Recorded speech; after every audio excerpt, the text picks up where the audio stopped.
Ողջույն Տիգրան, Ադրբեջանի նախագահ Ալիևը օրերս հարցազրույց է տվել Նախիջևանում, տարբեր հիմնական թեմաներից բացի խոսել է նաև Հայաստանի էներգետիկ ոլորտի մասին, մասնավորապես ատոմակայանի փակվելու հավանականության մասին է խոսել ու իրենց տարբերակներն է առաջարկել կամ ակնարկել, ինչպես է սա այդ հայտարարություններին վերաբերվում, մեզ մոտ էլ բավականին բուռն քննարկվեց։ Այո, այս թեմաների մասին նա խոսել է TRIP ծրագրի գործարկման շրջանակում, բավականին հետաքրքիր նաև պնդումներ է կատարել, որոնք չեն հերքվել Հայաստանում, որ արդեն իսկ աշխատանքներ են կատարվում մայրցամաքային Ադրբեջանից դեպի Նախիջևան այդ էլեկտրագծերի անցկացման ուղղությամբ ու նաև որ ադրբեջանցի մասնագետներ ժամանել էին Հայաստան եւ մասնավորապես TRIP-ի տեղանք ուսումնասիրելու համար եւ հույս է հայտնել, որ Հայաստանը չի խոչընդոտի այդ ծրագրի իրականացմանը, այսպես կոչված էներգետիկ միջանցքի կյանքի կոչմանը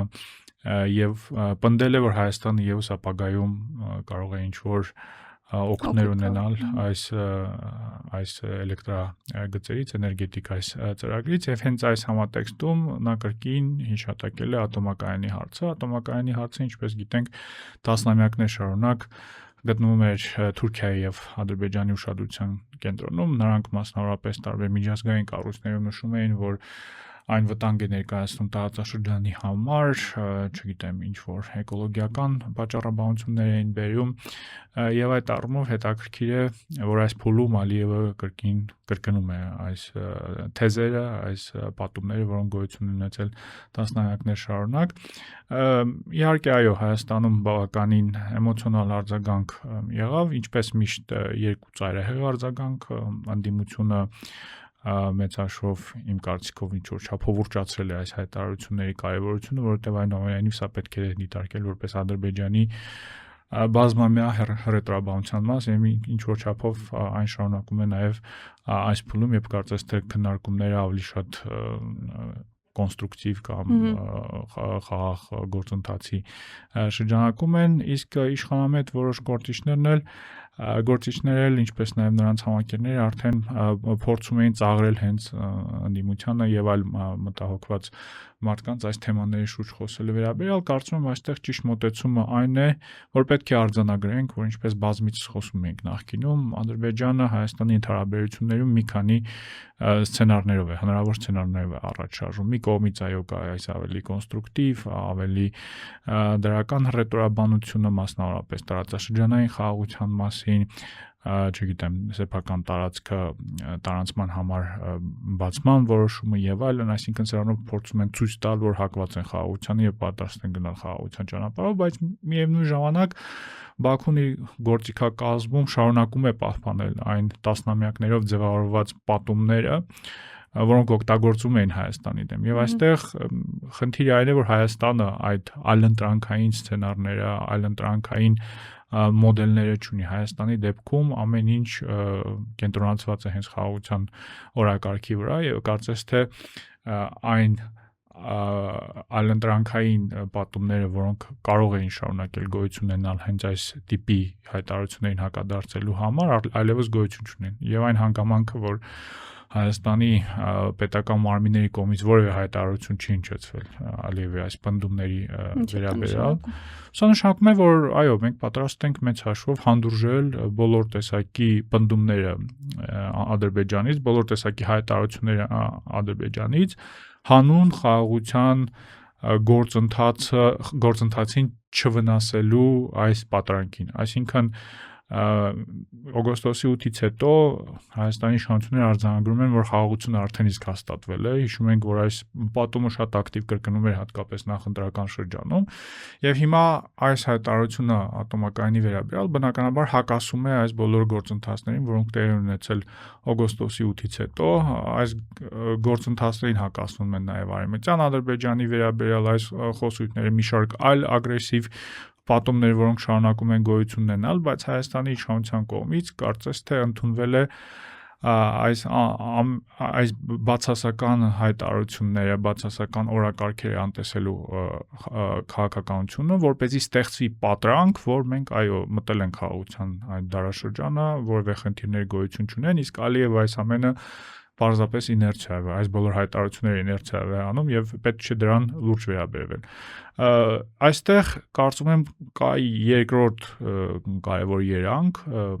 ներկայումս գործող ատոմակայանի պարագայում պարզ է, որ գոյություն ունի վերջնաժամկետ, 2036 թվականին այն դադարելու է իր գործունեությունը եւ գիտենք, որ Հայաստանը նաեւ բանակցություններ է վարում տարբեր դերակատարների հետ նոր ատոմակայան կառուցելու վերաբերյալ, միգուցե որոշում կայացվի եւս 10 տարով երկարաձգել ատոմակայանի մեծամասնի ատոմակայանի գործունեությունը, այդ մասին եւս հրապարակումներ եղել են մամուլում, բայց այստեղ կարծում եմ Ալիևի հայտարարությունը պետք է նաև ընկալել նոր ատոմակայանի համատեքստով, որովհետև նա շատ մեծ վստահությամբ պնդում է, որ այս ատոմակայանը վաղ թե ուշ պետք է փակվի եւ նշում է, որ Հայաստանը էներգետիկ ինչ-որ կոլապսի առջեւ է կանգնած լինելու եւ այդ համատեքստում առաջարկում է, որ Հայաստանը կարող է էլեկտրաէներգիա գնել Ադրբեջանից։ Այսինքն այստեղ խնդիրը ոչ միայն այն է, որ Ադրբեջանը եւ Թուրքիան միգուցե հնչեցնում են այդ պնդումները, թե գործող ատոմակայանը վտանգ է տարածաշրջանի համար, նրանք ընդհանուր առմամբ դեմ են հանդես գալիս Հայաստանի ատոմային, միջուկային էներգետիկայի գաղափարին, որովհետև ատոմակայանի առկայությունը Հայաստանը տարիներ շարունակ շատ հատուկ կատեգորիայի երկիր է դարձել։ Սա իհարկե սովետական ժառանգությունն է, սա անկախ Հայաստանի ձեռքբերումը չէ, բայց այնուամենայնիվ մշտապես խանդով են վերաբերվում մեր հարևանները այս հանգամանքին։ Եվ այս պնդման ավելի վտանգավոր շերտը իհարկե այն է, որ կարող է ստեղծել մի իրավիճակ, երբ Ադրբեջանը կարող է փորձել խոչընդոտներ ստեղծել նաև նոր ատոմակայանի կառուցման համար։ Եվ այս հարցում Երևանի որևէ արձագանքի բացակայությունը այս հայտարարությանը իհարկե կրկնում ենք, որ պարադոքսալ է։ Հարցազրույցի հաջորդ հայտարարությանը ուշադրություն դարձնենք, որում նա նորից հնչեցրել է Զանգեզուրի միջանցք տերմինը, արտահայտությունը, իդեպ սա նաև քննարկվել է նաև մեր ազգային ժողովում, երկու ընդդիմադիր ուժերի միջև կարծես հակասական պատկերացումներ կան այս տերմինի եւ առհասարակ այդ մեկը կոչվում է ճանապարհ, մյուսը միջանցք է անվանում, այս քննարկումները ուր են գնալու եւ ինչու է Ալիևը կրկին օգտագործում այդ բառաձևումը։ Մեծ հաշվով Ալիևը երբեք չի դադարել օգտագործել այդ եզրույթը, ինչ որ փուլում այո, ինտենսիվությունը այդ եզրույթի օգտագործման նվազել է օգոստոսի 8-ից հետո, ենթադրում եմ, որ նույն ամերիկյան կողմը կոմունիկացրել է նրանց, որ հայկական կողմի համար դա ցավոտ ինչ-որ զգայուն բառապաշար է եւ չարժե օգտագործել, բայց նույնիսկ այս հարցազրույցին, եթե նայում ենք, մենք տեսնում ենք, որ նրանք դիտարկում են թրիփը հենց իրենց իսկ պատկերացրած Զանգեզուրի միջանցքի այդ շրջանակում, նա մասնավորապես շատ մանրամասն կրկին նկարագրել է այդ գործընթացը 2020 թվականի պատերազմը, որ մեր գլխավոր նպատակներից մեկը հենց Նախիջևանի հետ այդ անխոչնդոտ կապ ունենալն էր, Հայաստանը հրաժարում էր, բայց ռազմական այդ գերակայության շնորհիվ կարողացել են նրանք հասնել այդ արդյունքին, ինչ որ չափով մեղադրեց նաև Ռուսաստանին, որ նրանք չկարողացան 5 տարվա ընթացքում կամ չուզեցին 5 տարվա ընթացքում Հայաստանին ստիպել գնալ նոյեմբերի հայտարարության 9-րդ կետի կատարմանը, բայց այստեղ իմ կարծիքով խնդիրը նույնիսկ բառապաշարը չէ, խնդիրը այն է, որ մեծ հաշվով, այո, Ադրբեջանը թրիփը դիտարկում է հենց այդ Զանգեզուրի միջանցք կոչվածի տրամաբանության ներքո, կարելի է իհարկե քննարկել, թե ինչքանով է թրիփը համապատասխանում Ադրբեջանի բոլոր ցանկություններին, ես կարծում եմ, որ այնուամենայնիվ Ալիևը ինչ որ փուլում ավելի մաքսիմալիստական ակնկալիքներ ուներ այդ ճանապարհից, այդ հաղորդակցությունից, բայց այն հանգամանքը, որ նույն Վաշինգտոնյան փաստաթղթի մեջ արձանագրվել է անխոչնդոտ անցում եզրույթը, հնարավորություն է տալիս նրան նաև ներքին լսարանի համար օգտագործել այս տիպի նարատիվներ, այո, հետաքրքիր են նաև ներհայաստանյան արձագանքները, այն որ ուժեղ Հայաստանը իդեմս խմբակցության ղեկավար Նարեկ Կարապետյանին պնդել է, որ թրիփը ոչ թե միջանցքի այլ ճանապարհ շատ հետաքրքիր ու կարծում եմ կրեատիվ հայտարարություն է, որովհետև ընդդիմությունը վերջին տարիների ընթացքում իմ կարծիքով իր խոսույթների թակարդի մեջ է մտել, այսինքն ամեն ինչ իշխանությունը անում է, նրանք փորձում են շատ սև ու սպիտակ տրամաբանությամբ հակադարձել, չփորձել գտնել ինչ-որ պլյուսներ եւ մինուսներ, այսինքն կարելի է քննարկել, պարզ է, որ նույն թրիփը իդեալական ինչ-որ ծրագիր չի Հայաստանի համար։ Պարզ է, որ կան վատ կողմեր, կան լավ կողմեր, պարզ է, որ նաև նորմալ պայմաններում Հայաստան դժվար թե գնար այդ տիպի պայմանավորվածություններից, բայց իրական քաղաքականության խնդիրը այն է, որ դու երբեք իդեալական տարբերակների միջև ընտրություն չունես, եւ այդ առումով կարծում եմ գովելի է, որ ուժեղ Հայաստանը այսպիսի նորարարական մոտեցում է դրսևորում այս հարցին, սա իրականում կարող է օգնել նրանց ինչ որ չափով նաև չեզոք ընտրազանգված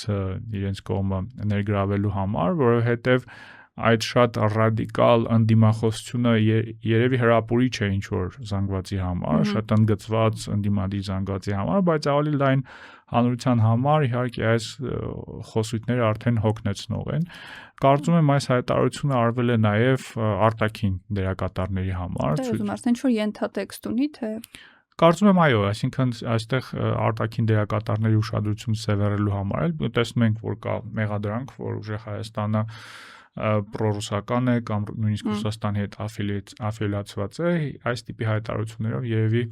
ուժեղ Հայաստանի ղեկավարները փորձում են ցույց տալ, որ այդ պատկերացումը այնքան էլ չի համապատասխանում իրականությանը եւ նաեւ ցույց տալ, որ հնարավոր իշխանափոխության դեպքում ապագայում այս ծրագրերը, որոնք արդեն ռազմավարական նշանակություն են տարածաշրջանի համար իրենց իշխանության գալու դեպքում չեն վտանգվելու։ Կարծում եմ այս խոսույթները ավելի իհարկե խելամիտ կլիներ օգտագործել նախընտրական փուլում, որովհետև նախընտրական փուլում նույն ուժեղ Հայաստանի հայտարարությունները թրիփի վերաբերյալ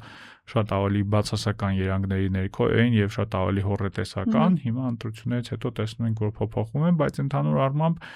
գովելի է, որ առնվազն փորձ կա դուրս գալ այդ սև ու սպիտակ շատ հստակ նախանշված քաղաքականության սահմաններից եւ կարծում եմ Հայաստան դաշինքը եւս պետք է փորձի հետեւել այդ օրինակին, որովհետեւ ինչպես արդեն նշեցի, այդ խիստ ռադիկալ ընդդիմադիր կեցվածքի ընտրազանգվածը շատ կարծում եմ սահմանափակ է Հայաստան։ Զրույցի վերջում անդրադառնանք նաև Ռուսաստանի, մասնավորապես արտգործնախարար տեղակալ Միխայել Գալուզինի հայտարարությանը, կրկին խոսել են հանրաքվեի անհրաժեշտության մասին, ավելի հստակ ժամկետներով, որ մինչև դեկտեմբեր պետք է Հայաստանը հայտարարի, որովհետև ԵԱՏՄ-ում Հայաստանի հարցն է քննարկվելու, այս գնալով ավելի կոշտացող հայտարարությունները ինչ են ենթադրում, ինչ Ռուսաստանը այդպես էլ հետ քայլ չի անում։ Կարծում եմ այո, դա նշանակում է որ Ռուսաստանը բավականին լուրջ է տրամադրված եւ շատ ինչ որ փոքր զիջումներով հնարավոր չի լինելու մեղմել այս դիրքորոշումը։ Գալուզինը խոսեց նաեւ հապկում ձայնի իրավունքից զրկելու մասին, քանի որ Հայաստանը չի վճարում անդամավճարները, կարծում եմ սա Հայաստանի համար որևէ նշանակություն չունի եւ լուրջ ինչ որ ազդեցություն չի կարող ունենալ Երևանի դիրքորոշման վրա, բայց ԵԱՏՄ հարցում կարծում եմ եթե ինչ որ ընդհանուր լեզու չգտնեն Երևանն ու Մոսկվան, մոտակա շրջանում կարելի է ակնկալել պատժամիջոցների նոր ալիք, արդեն այլ ոլորտների, մասնավորապես ռուսական մամուլում կան հրապարակումներ այն մասին, որ կարող են սահմանափակվել Հայաստանից Ռուսաստան ու հակառակ ուղղությամբ թռիչքները, կարող են արտաքսվել Հայաստանի Հանրապետության քաղաքացիներ, որոնք գտնվում են Ռուսաստանում։ Սա իհարկե բավականին լուրջ ազդեցություն է ունենալու արդեն տնտեսության վրա, ինչպես туриզմի տեսանկյունից, այնպես էլ Ռուսաստանից եկող այդ տրանսֆերտների հարցում, ինչպես նաև Հայաստանում կարող են իհարկե սոցիալական խնդիրներ առաջանալ, եթե հազարավոր մարդիկ առանց աշխատանքի վերադառնան երկիր, կարծում եմ Ռուսաստանը այս ճանապարհով է առաջ շարժվելու եւ Հայաստանը իհարկե պետք է պատրաստ լինի այս սցենարներին, այդ թվում նաեւ Եվրամիության հետ քննարկումներում դիտարկել այս սցենարների հնարավոր ազդեցությունը տնտեսության վրա, բայց ինչպես արդեն նշել ենք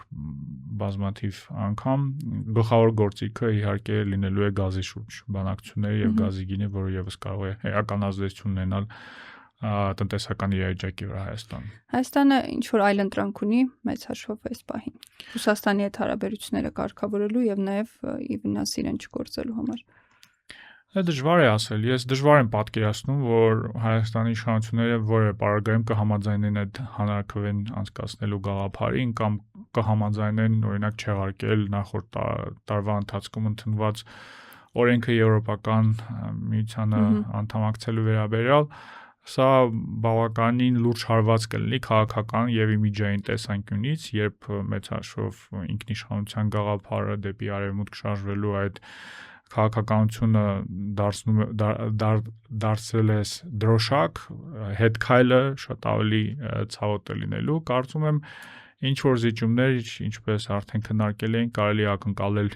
երկաթգծի հարցում։ Ես չեմ կարծում, որ այս իրավիճակում Հայաստանը շարժվելու է այդ կոշտ ճանապարհով Ռուսաստանից վերահսկողությունը վերցնելու տարբերակով, չնայած կարող է գոյություն ունենալ նաև սցենար, որ Ռուսաստանը կիրառում է այս շատ կոշտ գործիքակազմը եւ մեծ հաշվով Հայաստան արդեն կորցնելու շատ բան չունի եւ սկսում է արդեն Ռուսաստանից ամբողջական այդ անջատման գործընթացը, որի մեջ կարող է ներառված լինել նաև ռազմական բազայի խնդիրը, ռուսական ներկայության այլ հարցեր, բայց այստեղ կարծում եմ շատ հետաքրքիր խաղ է գնում եւ բոլորը երկու կողմն էլ փորձում են մեծ հաշվով փորձարկել հակառակ կողմի նյարդերը։ Այստեղ կարևոր է տեսնել, թե ով է առաջին, ում նյարդերն են առաջինը տեղի տալու։ Եվ որովհետև ես չեմ կարծում, որ Ռուսաստանը հետաքրքրված է օրինակ այդ ապոկալիպտիկ սցենարով եւ երբ ընդհանրապես ողջ հարաբերությունները փլուզվում են եւ դիտարկվում է արդեն հատկապես որ Հայաստանն իր համար կարեւոր է գոնե թե իմ հատկապես որ որևէ երկիր հիմա Ռուսաստանի համար կարեւոր է հաշվի առնելով արևմտյան պատժամիջոցները, հաշվի առնելով ընդհանուր տնտեսական իրավիճակը, պետք չէ դա սա էլ նաեւ մոռանալ, որ բավականին բարդ է տնտեսական իրավիճակը Ռուսաստանում հաշվի առնելով, որ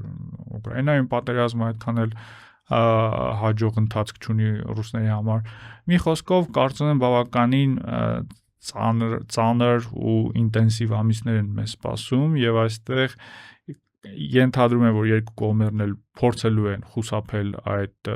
ինչպես արդեն նշեցի, ապոկալիպտիկ սցենարից։ Այստեղ կարևոր է թե ով է առաջինը նահանջելու այս հայտարարված նպատակներից։ Շնորհակալ եմ Տիգրան։ Ես էլ եմ շնորհակալ։